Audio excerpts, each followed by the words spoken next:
अस्सलामु अलैकुम वरहमतुल्लाहि वबरकातुहू। नहमदुहु व नुसल्ली अला रसूलिहिल करीम, अम्मा बाद।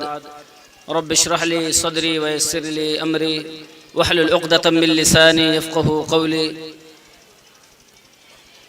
मोहतरम हाज़िरीन गिरामी क़द्र, मुअज़्ज़ज़ उलमाए किराम, अज़ीज़ तलबा और पर्दानशी मिल्लत की माओ बहनों बेटियों, कुरान करीम अल्लाह रब्बुल आलमीन का कलाम है और जैसा कि बादशाहों का कलाम, उनका कलाम भी बादशाह होता है, कलामुल मुलूकी मुलूकुल कलाम। लिहाजा अल्लाह रब्बुल आलमीन जो सारी कायनात का खालिक है, मालिक है, उसी हिसाब से उसका कलाम भी है, हमें समझना चाहिए। कुरान करीम बहुत अज़मत वाली किताब है, इसको पढ़ना चाहिए। और बड़े मुअज़्ज़ज़ हैं वो लोग, और अल्लाह ताला ने बड़ी इज्जत से नवाजा है जो लोग कुरान पढ़ते हैं, पढ़ाते हैं। अल्लाह के नबी सल्लल्लाहु अलैहि वसल्लम की वाज़ेह हदीस और बड़ी मशहूर व मारूफ हदीस हम सुनते रहते हैं मिंबर व मेहराब से, खैरुकुम मन तअल्लमल कुरान व अल्लमा, कि तुम में सबसे बेहतर इंसान वो है जो कुरान सीखे और सिखाए। तो यकीनन, लेकिन अफसोस के साथ कहना पड़ता, हम मुसलमानों का जो रवैया है कुरान करीम से, हाँ, हमें तिलावत करने का मौका ही नहीं मिल पाता है। दुनिया जहान के काम करने के लिए हम अपना वक्त निकाल लेते हैं, लेकिन हमें वक्त नहीं मिलता है तो कुरान करीम की तिलावत करने के लिए वक्त नहीं मिलता है। तो ये अलमिया है हमारे और आपके लिए। लिहाजा कुरान पढ़ें, खूब तिलावत करें। एक वक्त था, हम पढ़ते हैं तारीख में कि जहाँ जहाँ मुसलमान आबादियाँ होती थी, मोहल्लात होते थे, वहाँ जिस घर से गुजर जाओ फजर की नमाज के बाद कुरान की तिलावत की आवाज़ आती थी। अब सुबह होते ही हमारे हाथ में मोबाइल फ़ोन होता है। हमारे नौजवानों, हमारी माएँ और बहनें, इनसे मैं खुसूसी तौर पर गुजारिश करूंगा, आप घर में रहते हैं, आपकी जिम्मेदारी ज्यादा बनती है कि आप कुरान करीम से अपना रिश्ता नाता जोड़ें। कम से कम कुरान करीम की तिलावत तो करें। अल्लाह ताला मजीद आपको तौफीक देगा कि तर्जुमे के साथ और मानी के साथ कुरान पढ़ेंगे। यकीनन शेख मोहतरम फजीलतुश शेख मौलाना मंसूर अहमद मदनी हफिज़हुल्लाह तआला ने जो इदारा कायम किया है मदरसा अब्दुल्ला बिन मसऊद के नाम से, यकीनन ये उनके लिए हमेशा के लिए अल्लाह ताला अजर सवाब यानी सदक़े जारिया बनाएगा।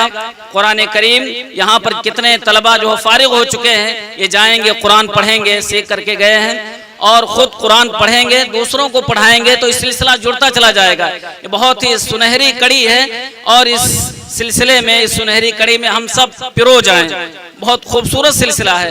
तो आप लोग इस प्रोग्राम में तशरीफ़ लाए हैं, यकीनन अल्लाह ताला आपकी इस हाज़िरी को कबूल करेगा, क्योंकि अल्लाह के रसूल सल्लल्लाहु अलैहि वसल्लम की हदीस है, अल्लाह ताला के कुछ ख़ास फरिश्ते हैं, अल्लाह ताला ने उनको इसी काम पर मुकर्रर किया हुआ है, चलते फिरते रहते हैं और इस तरह की मजलिसों को तलाश करते हैं जहाँ अल्लाह की बात होती है, अल्लाह के रसूल सल्लल्लाहु अलैहि वसल्लम की बात होती है, कुरान हदीस की बात होती है, सीरत सहाबा की बात होती है, इसी तरीके से कुरान करीम की बात होती है। तो जो लोग वहाँ मौजूद होते हैं सब बख्श दिए जाते हैं, फरिश्ते घेर लेते हैं मजलिसों को। तो यकीनन आप फजूलियात में नहीं हैं, आप बहुत अच्छी जगह हैं और अल्लाह ताला से तवक्को रखिए। इस हदीस की रोशनी में अल्लाह ताला से उम्मीद रखिए, अल्लाह ताला आपकी इस हाजिरी को कबूल करेगा। और यहाँ से आप एक पैगाम लेकर के जाए। अभी उलमाए किराम आए हैं, उनके खिताबात आप सुनेंगे। यकीनन कुरान करीम का क्या मकाम व मर्तबा है, उसकी क्या हैसियत है और क्या हैसियत देना चाहिए और किस तरह हमारा लगाव होना चाहिए कुरान करीम से, यकीनन आप सुनेंगे और पढ़ेंगे। इस सिलसिले में सहाबा किराम अल्लाह एक से बढ़कर के सहाबा किराम एक, कोई उम्र की कैद नहीं थी सहाबा किराम की, उम्र दराज हैं, बूढ़े सब कुरान पढ़ रहे हैं। और सलफ की सीरत आप पढ़ेंगे, सलफ से मुराद सहाबा ताबईन, हमसे पहले जो मुसलमान गुजरे हैं, बुढ़ापे की उम्र में जा के उन्होंने हिफ्ज़ कुरान किया है। इतना शौक था, लगाव था। तो कहते हैं कि लोग बराबर अगर तिलावत करते रहें तो इतना कुरान उनको जरूर अज़बर हो जाता है कि अगर हुफ़ाज़ अगर भूलने लग जाएं तो पीछे से लुक़मा दे सकते हैं। लेकिन ये सब कुछ कब होगा? जब हम कुरान करीम कसरत से तिलावत करेंगे। हमको मालूम होगा तो वक्त निकालिए ज़रूर। अल्लाह रब्बुल आलमीन ने 5 वक्ता नमाज हमारे ऊपर फ़र्ज की है, यकीनन हम पाबंदी करते हैं, लेकिन कुरान की तिलावत भी करें, आप अपनी ज़िंदगियों में इसको नाफिज करें, कुछ ख़ास वक्त निकालें इसके लिए। अल्लाह ताला ने हमें ख़ास मकसद के लिए दुनिया के अंदर भेजा है और हमेशा यहाँ नहीं रहना है। ये जो घर बगले हम बनाते रहते हैं, सब छोड़ छाड़ के हमें जाना है, तो क्यों ना हम कुरान करीम जो हमारी सिफारिश भी करेगा, क़यामत के दिन हमारी सिफारिश भी करेगा कुरान करीम, तो ज़रूर अपना रिश्ता नाता इस कुरान करीम से आप जोड़िए। अल्लाह ताला से दुआ, अल्लाह ताला हम सबको कुरान करीम से सच्ची मोहब्बत करने की तौफीक दे, और ज़रूर अल्लाह ताला हमें तौफीक दे कि हम अपना वक्त निकालें कुरान करीम की तिलावत के लिए, खुद कुरान पढ़ें, अपने अहलो अयाल को अपने पास बिठाएं और सीखें।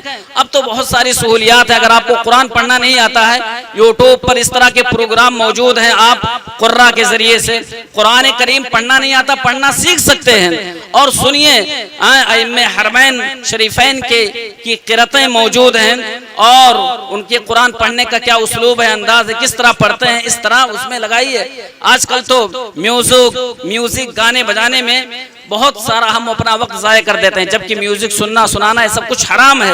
अफसोस के साथ कहना पड़ता है, बहुत सारे इस तरह के जायज़ अशार हैं, उसमें भी म्यूजिक फिट कर दिया जाता है। तो आप बचिए इन सारी चीज़ों से और कुरान करीम सुनिए, सुनाइए, पढ़िए, पढ़ाइए। अल्लाह ताला से दुआ, अल्लाह ताला हम सबको इसकी तौफीक दे। अस्सलामु अलैकुम व रहमतुल्लाहि व बरकातुहू।